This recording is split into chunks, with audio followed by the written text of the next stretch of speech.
بەڕێزانم دەتوانم بڵێم یەکەمین دەرەنجامی هەڵبژاردن کە بە شێوەیەکی نارفەرمی بڵاوکراوەتەوە دەگوترێت لە دەستپێکی یەکلاکردنەوەی سندوقەکانی دەنگدان دەمپارتی لە ئاگری وان لە پێشەوەی پارتەکانی دیکەیە، یعنی ئەمە مژدەیەکی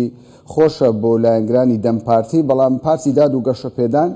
لە ئەرزەڕوم ئەوەندەی دەنگەکان یەکلایی کراوەتەوە لە پێشە. بەڕێزانم من میوانێکم هەیە لە شاری ئامێد باکووری کوردستان، جانۆ ئامێدی جێگری سەرۆکی گشتی پارتی وڵات پارێزی کوردستانە. خاتو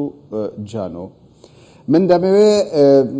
ینی سەرنجت بۆ ئەوە ڕابکێشم ئەو کاتەی پرۆسەی هەڵبژاردن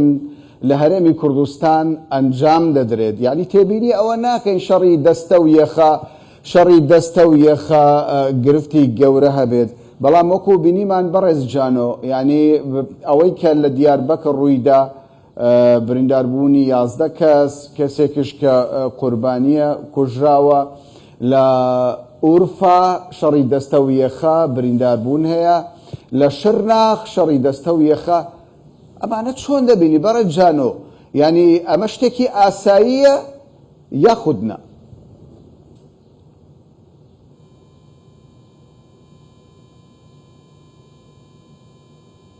هەر تشتێ ez dixwazim îro 31 Adarê bîranîna Qazî Muhemed darvekirina wan e bi rêzdarî bibîrtînim, rojekî girîng e ji dîroka me de. Belê 31 Adarê hilbijartinên li Bakurê Kurdistanê û Tirkiyê pêk tên, ji bo miletê Kurd girîng e, elbette em girîngiyek mezin din. Ew bûyerên cenabê we dibêjin xewimîn bi rastî van bûyerên hanê ne tiştê normal e, van bûyeran berjewendiyên kesayetî û ji bo rant û xwe ewkê ye, yani van muxtariyê ye, ew jî dewlet maaşekî dide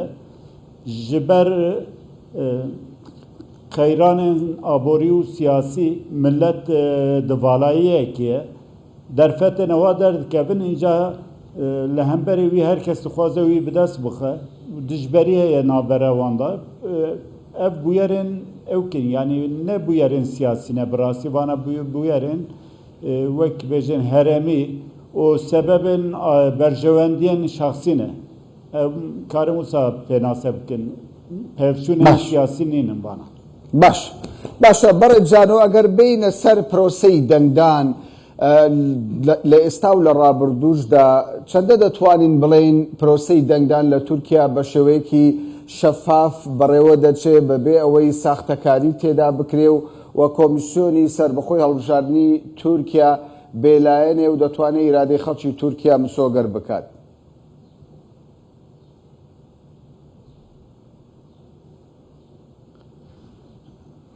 Belê, yani bi rastî damezranina te dewleta Tirkiye ji xwe ser we gendelî û qirêjiyê hatiye kirin, ser tunebûna milletê Kurd hatiye avakirin, heta îro hilbijartinê hatine kirin jî ne hilbijartinên normal gora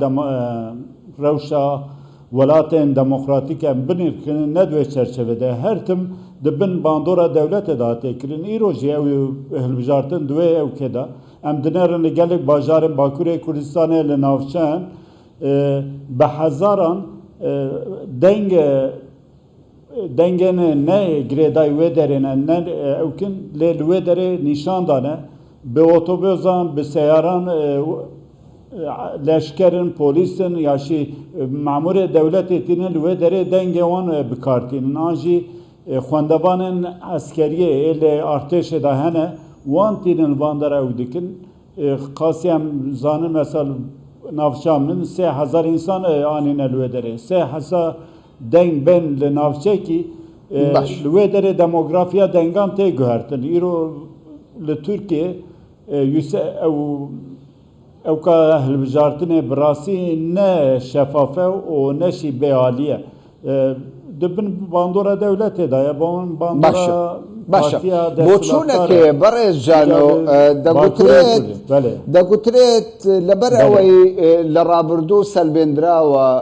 هەڵبژاردنێک لە تورکیا ئەنجام بدرێت کورد تێیدا بەشدار بکات نە لە نزیک نە دوور کورد سوودمەند نابێت کێشەی کوردە وڵاتە نابێتە چارەسەر ینی چارەسەر نابێت بایکۆتکردن بەشداریکردن و نەکردنی کورد چۆن دەبینی پێت وایە هەندێک کەس پێی وایە بەشداری نەکردنی کورد باشترە لەوەی بەشداری بکات تۆ چی دەڵێیت؟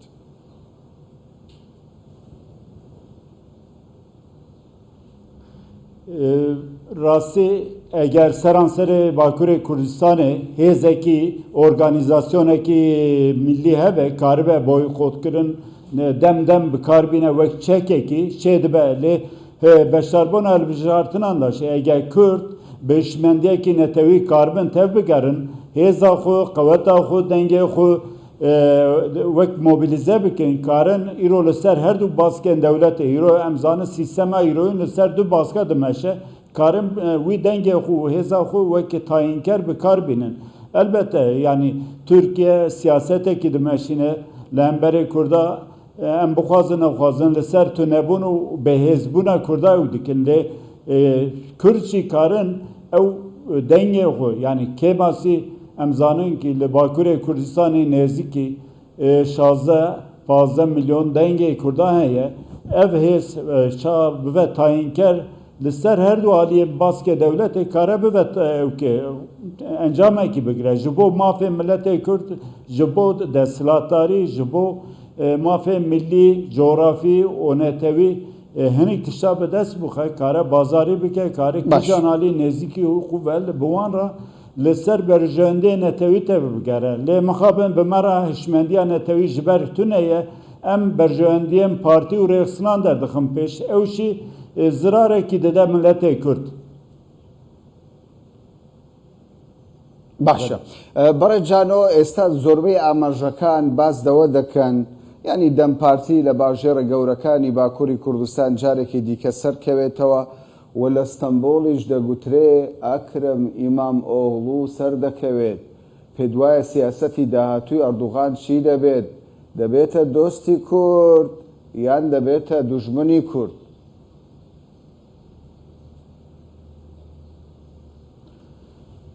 Birasiye ez divê baweriyê de me yani Kurd ew divê hilbijartinê de tişkî zêde bi dest naxin ne Erdoğan tiştekî wat kiriye vekirî gotiye ji bo Kurda ne projekî wê heye û ne jî CHP û İmamoğlu. İmamoğlu divê ez nebiyê Topal Osman'ım. Topal Osman yek ji kujerê milletê Kurd e dîsa Erdoğan dibêje Kurd bire dengê xwe bidin min lê tişkî ji min naxwazin yani pirsgirêka Kurda pirsgirêka milletekî ye yani mafê ji milletbûnê têne eger kî mafê milletbûnê hebûna milletê Kurd zimanê Kurdî wek fermî di asa herî bilin ew bike bipejirîne û wek fermî bikar bîne em ê wek milletê Kurd wan pêşniyaran bikin berxû û li wan binêrin lê em dinêrin ev qeyranên aborî û siyaseta qayûman ji berê ve dom dikir îro jî dewam dike sibê wê dîsa dom neke diye tişkî tune yani em dinêrin dewlet an jî partiyên desthilatdar li ser milletê Kurd siyaseta bêçaresertiriyê dedin kabul kirin dibêje ki yani bi qedera xwe razî bibin şükür bikin bi halê xwe lê em dibê Kurd viya kabul nekin yani bi rastî em ji bo çareseriyê dibê hêzên xwe ê millî ji bo çareserkirinê aktif bikin pêwîstiya me bi siyasetekî millî heye. زۆر جار دەگوترێت چارەسەری کێشەی کورد لای خودی کوردان و یەکبوونی کوردانە. بەڕێز جانۆ ئامێدی جێگری سەرۆکی گشتی پارتی وڵاتپارێزی کوردستان کە بە شێوەیەکی ڕاستەوخۆ لە دیاربەکرەوە لەگەڵم بووی زۆر سوپاست دەکەم.